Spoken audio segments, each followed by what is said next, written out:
And you're commander over the downtown operations unit. Correct. Okay. So what are police investigating in that area when it comes to organized crime?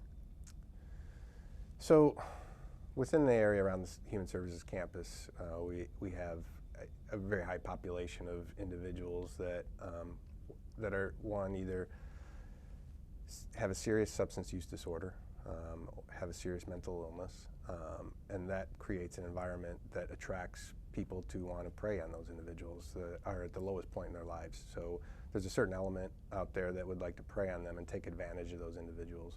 So as it relates to organized crime, we do have individuals that specifically go down to the area around the Human Services campus to prey on those individuals, and they sometimes organize, right? And we also have an issue around the campus related to those that get released from prison.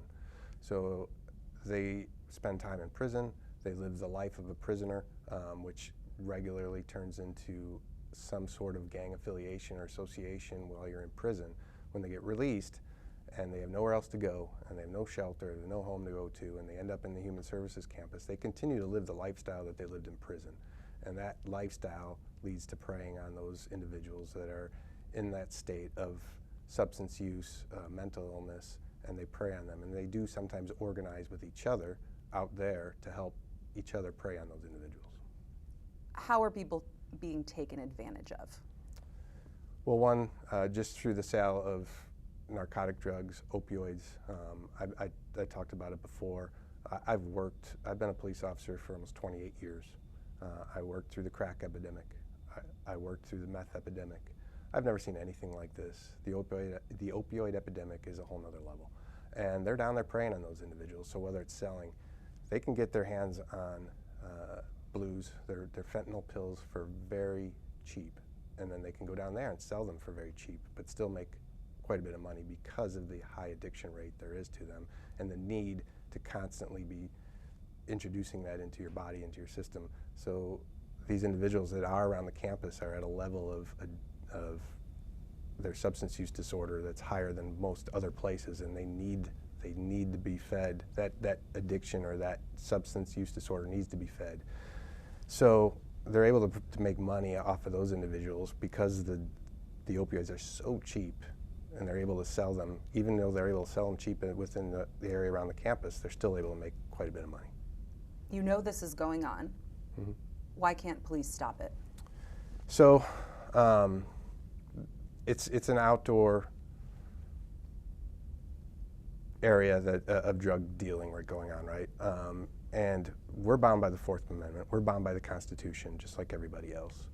Those things, when we go in there in a marked police unit, officers in uniform, those actions aren't being done in front of us, right? A lot of what we get, a lot of the information we get is hearsay information that people are telling us, because we have really good relationships. Our officers that work down there on a regular basis, they're out there every day for a full 10-hour shift.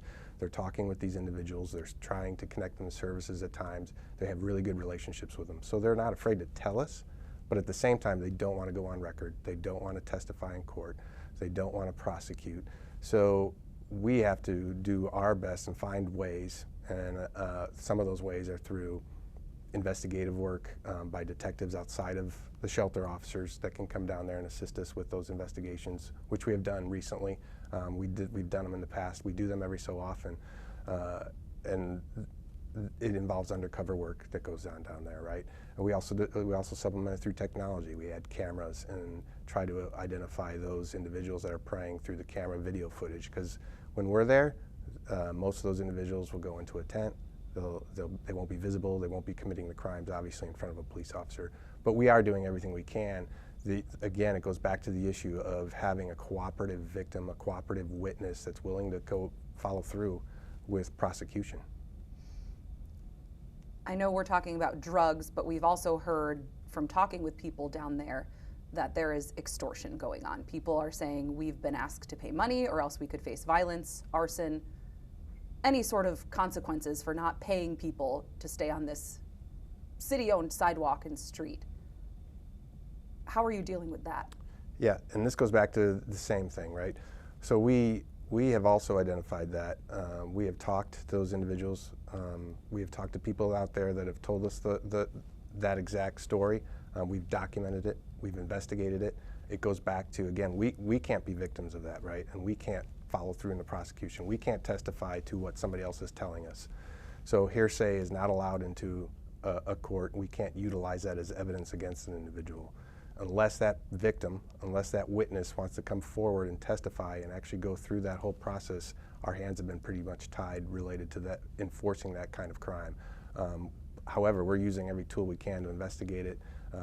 I think it was brought up earlier about arsons and how these are related to arsons. We've made multiple arrests for arson, and each one of those, the victims informed us it was over an argument, and then the person returned and set the tent on fire. We believe, is it possible that it was related to taxation of where they can be, or extortion?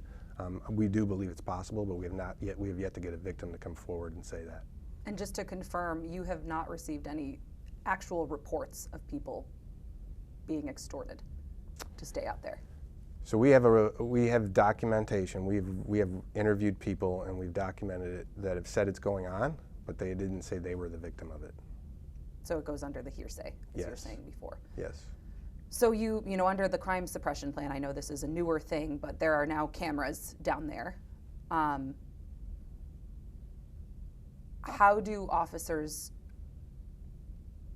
approach patrolling? Is it more of, someone has to call for help and you respond, or is there a patrol element to this neighborhood where they could maybe just see this happening and take action? Yeah, it's a combination. It's a combination of us responding to radio calls, responding when somebody calls 911 or calls Crime Stop. We're going to respond, right? And that's what those officers that are assigned to the Human Services campus do. We are also out there, visible patrol, active patrol. I'm sure you saw some of our statistics where we've made numerous arrests, we've written numerous citations, we've made numerous field interrogation contacts, and that's just officers being active, being proactive, and trying to identify the criminal activity that's going on. As it relates to the cameras, we did put cameras on there, but we've had cameras down there for a while now. The Human Services campus, we work very closely with. One of their stipulations to add the additional 100 beds was to increase their security staff along with cameras, and they were able to put some cameras down there that we have access to. We work really closely with the Human Services campus and their security team, and we utilize the access of their cameras along with our cameras to supplement them.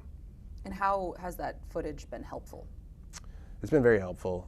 There have been, and again, it's not just our video cameras, but there's the video cameras related that we utilize from the Human Services campus has been very useful in prosecution of cases. The cameras from some of the business owners that have supplied their footage to us have also been very helpful in prosecution. Are there gangs in the zone? We don't have documentation of a specific gang that's running the zone, or the area around the Human Services campus. We do not have documentation of specific gangs. We run into gang members or gang associates on a regular basis down there, and it's hard to tell if they're all one group. I shouldn't say that. We don't see them all in one group, but we do have a lot of individuals that have gang affiliation that are in the area around the campus. But it's hard to discern if they're just like there on their own, exhibiting the same behavior that they have in the past, or are they on some mission?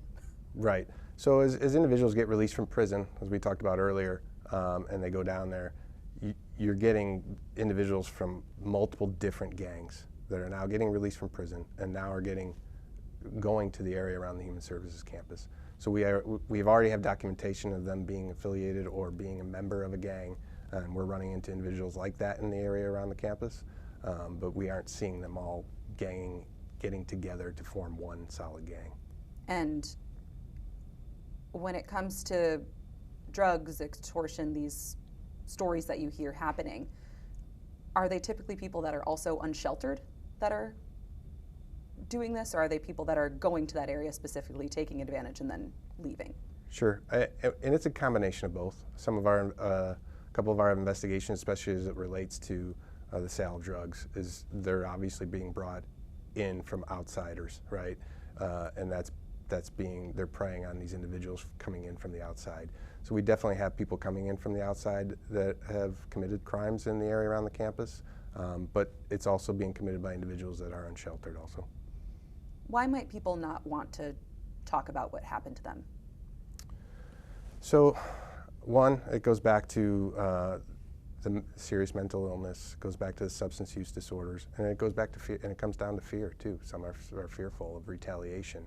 We are down there, we're down there as much as we can, but they know we can't be down there 24/7. We can't protect them 24/7, and they're fearful that they're going to get retaliated. And we'll offer them the services, and we'll offer them shelter and an opportunity to leave the area around the campus.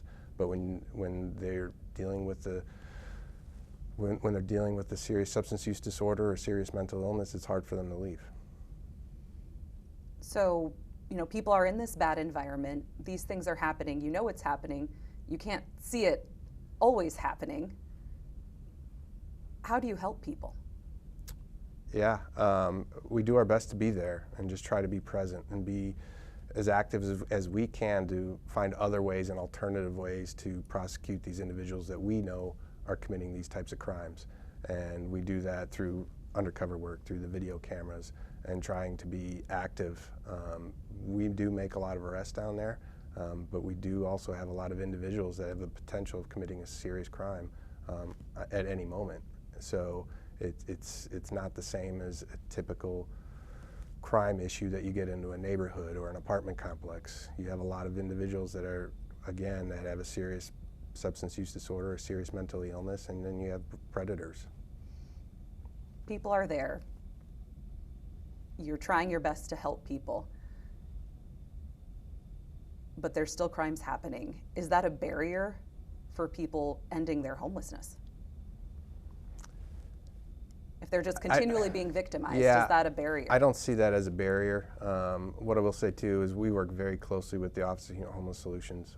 I've been working in the area around the campus my entire career, and we have never had the cooperation that we have right now with the Office of Homeless Solutions, with Community Bridges, with all of our partners, the Human Services campus, the cooperation we have that we're working together with, because everybody sees it, right?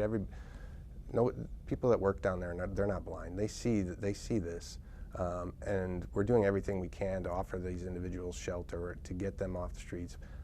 I think personally that the biggest barriers are the substance use disorder, are the mental illness, for these individuals making the correct decision to get off the streets, obtain the shelter that's offered to them. Some of them just don't want to leave that environment and leave that access to what they currently have down there. Obviously, you said you've been covering this area. Obviously, we've seen some changes over the past few years specifically. Why keep working in this area? Can you just say, hey, I want to transfer somewhere else. I don't want to do this anymore? So I've worked it as an officer, a sergeant, a lieutenant, and now a commander. It is something that I believe in the work that's getting done down there. I believe in the work that we can do down there. I do feel this is the most difficult time of my entire career of working in the area around the campus. This has been the most difficult time to truly understand how we can impact it. In the past, we have utilized other alternatives, and enforcement has always been a tool for us in the zone related to some of the current statutes that we aren't enforcing, that have been set forth by both Boise and the judge as it relates to the tents and the structures down there, right? And we have in the past been able to utilize that as a tool. Not an answer. We're definitely not the answer to ending homelessness, not even close. But we've used that as a tool in the past, and we've lost that tool, and now we're trying to find a way to come up with other options and other ways to address these issues. In your opinion, what is the answer? It's going to take a serious effort to address the substance use disorder. It's going to take a serious effort to attack the mental illness that's down there. And it's going to take a serious effort to locate and identify appropriate shelter and homes and housing for these individuals. All three of them. I don't believe it's just one solution. I believe it's all three of them. And it's even more than that, right?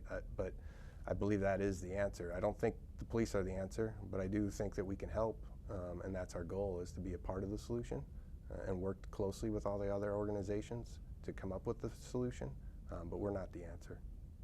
Do you think your officers that are, responding to that area face an, I don't know if undue burden is the right word, but do they face more challenges than if they were working in other parts of the city? So one thing I'll say, it is and I don't want to minimize it at all. There's a huge concentration in the area around the campus, but this is not a problem specific to the campus as it relates to the city of Phoenix or the Valley.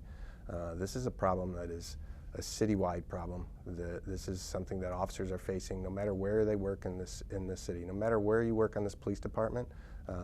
Trying to come up with solutions to helping unsheltered people or trying to address the criminal activity related to the unsheltered faces every officer on this police department, faces pretty much every officer in this valley. Does Phoenix Police have to treat the zone differently than other areas? No. Even when there's like cameras, and I guess how often are you employing, undercover work, cameras, the gunfire detectors? Is that unique to the zone? No, so if it were, I would have undercover officers down there all the time, right? I'm able to get them down there and utilize undercover and other means of investigative work when it's our turn, right? That gets moved around the city. We do. If you've seen our new crime plan, we are utilizing those same techniques in other areas of the city. So if it was something that was unique to the area around the campus, then I would have them down there 24/7, 365 days a year. What more do you need from the city for you and your officers to better do your jobs and handle what's been going on in the zone? I don't know if it's what I need from the city. I think what we need from the courts, because there's two separate courts that we're dealing with right now. I think we need clear direction, one clear direction, not two different directions that are going in complete opposite directions. We need one clear direction on what we can and can't do as it relates to enforcement in the area around the campus. That I think will help. It'll help relieve some of the confusion that I think officers currently face when they're doing enforcement around the campus. But as it relates to the city, like I said earlier, I truly believe that the city is going in the right direction. They're continuing to try to hire and trying to build that Office of Homeless Solutions. That while it's not overnight, solutions aren't going to happen overnight. And if they did, nobody has solved the issue of the unsheltered or homelessness. And I truly believe that we're heading in the right direction, though. To that, some people would say it's too little, too late. How do you respond to that? I wouldn't say it's too little. Is it late? I think we're late to the game, I agree. However, there were a lot of hurdles that we had to get over. I think some of the impacts of the COVID-19 truly impacted our response, and you can really see a direct correlation to that time frame and this. You can also see the correlation to the Boise versus Martin case, right? But there was definitely a correlation to COVID and the response and the buildup of individuals down there during that time. So when we say too late, I don't think we're too far past COVID to be truly addressing the issues that were created during that time frame. How could you have responded differently to maybe not be behind the ball? So I wasn't down there when COVID during that time frame. That was one of the times that I was in another area of responsibility. So I don't know exactly how that all went down. I don't really know if I can give an answer to that. Okay. It's been detailed that there are higher rates of crime in the zone, in the downtown, the Human Services campus area. How does that impact the rest of the city? So my entire career working down there, there's always been one of the areas with a higher crime rate. That's not new. It definitely is higher than it was in previous years, for sure. And how that impacts the rest of the city, it definitely impacts the businesses and the residents around the area of the campus, especially those that were there before. And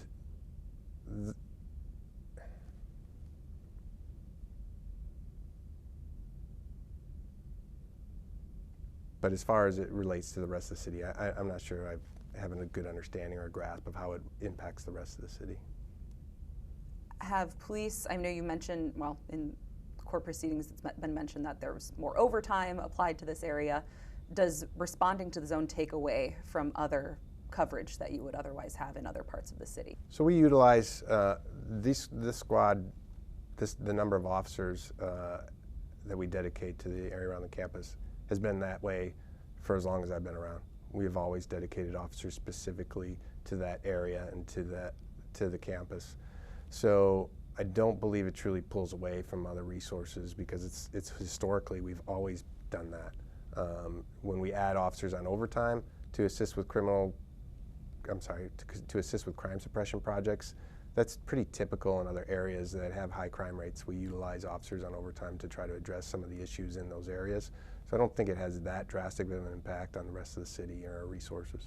Okay, so it's not at a higher level of applying overtime to this area compared to other parts of the city? No. Okay. How did things get so bad? I wish I had the answer to that, because if I did, I would have done everything I could to stop it.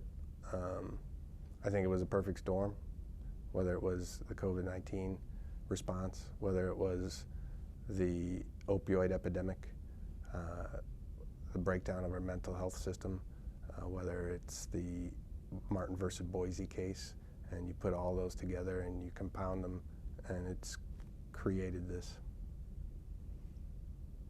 Do you think Phoenix Police response to that area has added to how conditions are currently down there?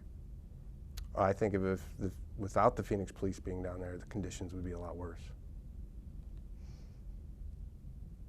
And I know we've been talking about this, but what are the biggest challenges that you face?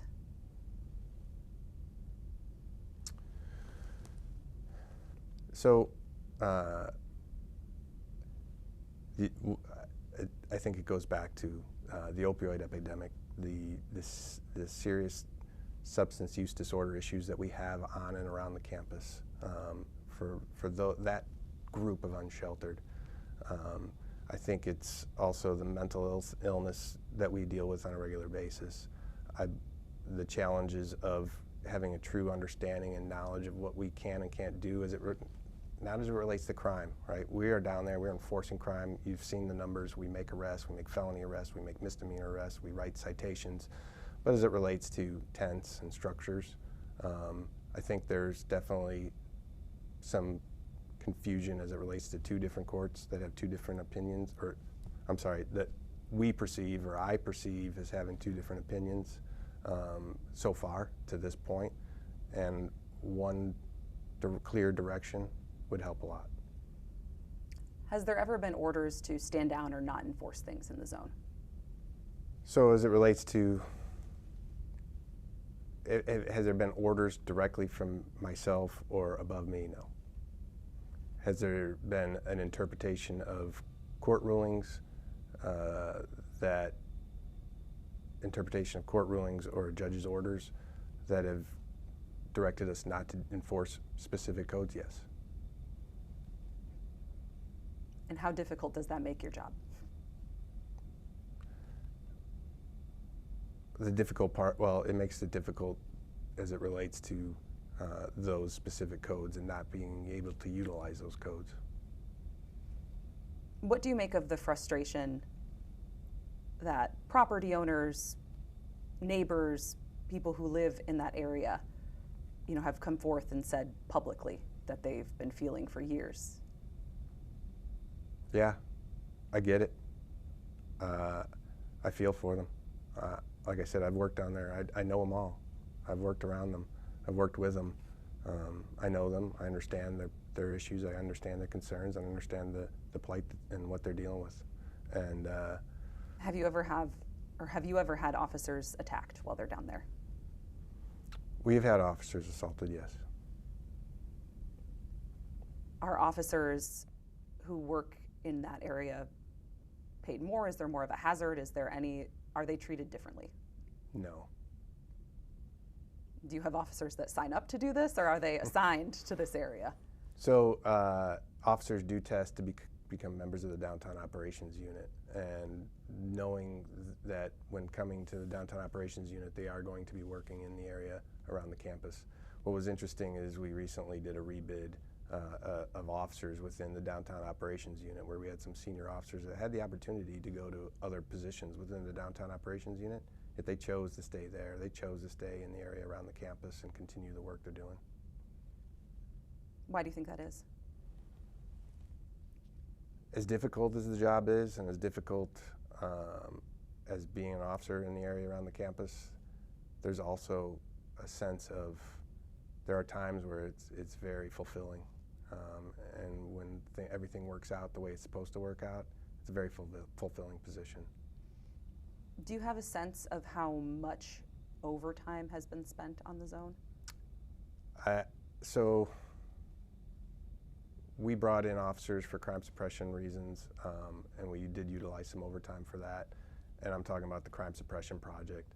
There are other times where we can't have one officer, a single officer working in that area, so we will bring an extra officer if somebody takes a day off to ensure that we have two officers that are working in there. And that's a commitment we've made to the business owners. That's a commitment we've made to the campus. And so we do spend overtime in those areas. So I don't have an exact number for you. You know, with the crime suppression plan, I know part of that was checking in to see, you know, how it's going every 30 days. And, you know, some of the documents we've been able to see and you detailed in court was that from January to May 2022 compared to the same time frame in 2023, there was a reduction in property crimes overall and violent crimes overall. But if you look at the numbers, you see that assaults were up.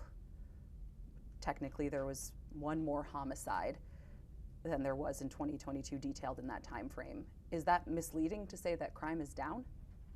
Oh, I don't think so. Those specific crimes, that's what we utilize. That's Unified Crime Report, right? Those numbers are numbers we use everywhere across the nation when determining whether violent crime is up or property crime is up or down. So those numbers are those are experts that decide whether those are true numbers or not, and so I don't think it's misleading at all. And what I'll also say is a lot of the violent crime, we have made arrests in the vast majority of the aggravated assaults, the robberies, and the homicides. And you're working in an area where you have a lot of individuals that have the potential to commit a crime like that. And you know, for every arrest you make, there's always someone else ready to commit another crime. Yes. You touched on this a little bit, but what have police been doing to maybe respond differently or address the mental illness and the drug use? Because those are, as you said, those might need different approaches to solve those. Yeah. So trying to identify those that are bringing the drugs into the area, right?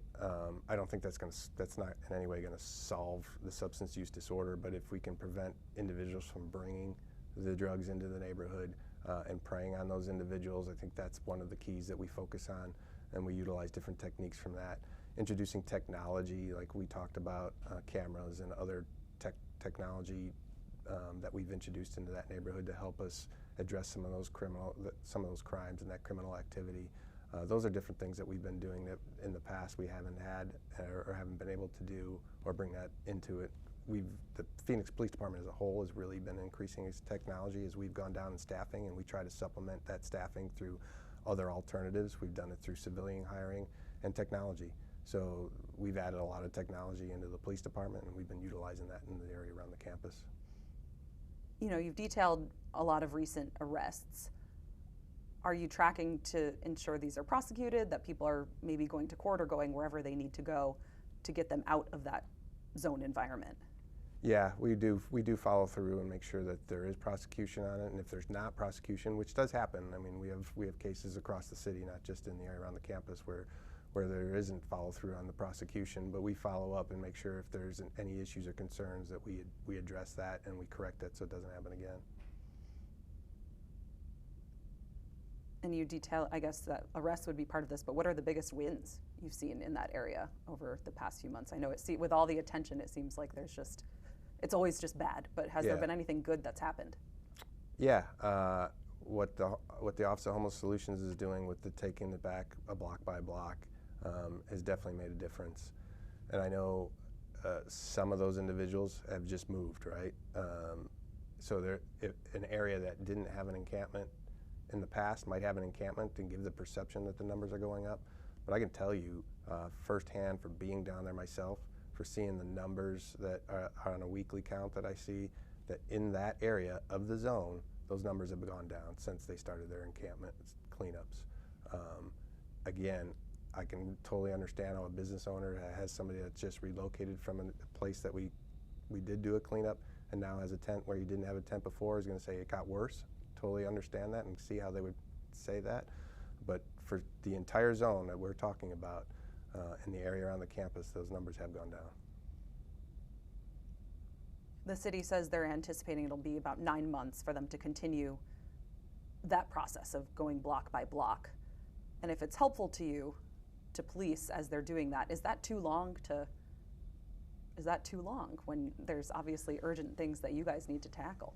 Yeah, I mean, 9 months is a long time, but we have to understand the resources. We have to understand that there needs to be adequate shelter available for the Office of Homeless Solutions, for the Human Services campus, and that just we don't just build shelters overnight. And I totally understand that that whole time frame is based off of how much shelter that can they provide in a short period of time. Will having the structured campground that's in the works now, will that help police operations? I believe it will, yes. What will it take to ultimately restore a sense of safety in that neighborhood? So, as we go through this process and we do clean it up a block by block, I truly believe that that's going to have an impact on the sense of safety and the perception of safety. Do I believe that area around the campus is going to be crime-free? Absolutely not. I don't think we've been able to do that anywhere in the city. There's always going to be that potential, but I do believe we can have a drastic impact on it. Okay, let me make sure I didn't miss anything, or if there's anything else you want to add. But I think we should be close to done.